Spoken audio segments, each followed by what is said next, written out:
rivoyatni boshladim. Nos chekishni tashladim. Bahorda ochlar o't, qo'shiqni o'tkazgan tut. 8-mart edi onajonlar bayrami.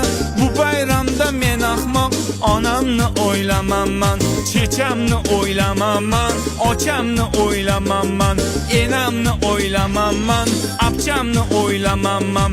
Munday o'ylab qarasam hech kimni o'ylamaman. Kompot bo'lib men ahmoq bir qizni o'ylab faqat. Qizni labi botekis, figurasi notekis. Nima deydi bu ahmoq, yeymizmi deydi kekis.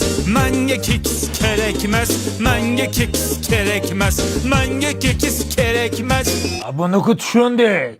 Keyin nima bo'ldi? 8-mart edi, kech soat 10lar edi.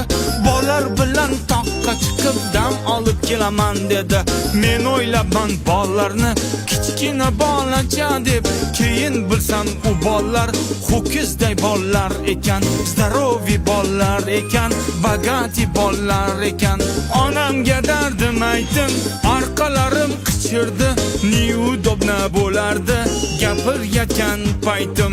Onam kiyiming yech dedi, ko'ylaging kir bo'libdi, qalbingdagi bu dog'ing ko'ylagingga uribdi.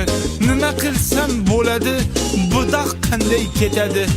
Onam aytdi bavida, yuvsang dog'ing ketadi. Kiyiming oq qiladi, qalbingni pok qiladi. Allergiya chaqirmaydi, dadang ham baqirmaydi. Mana tushunib yetdim.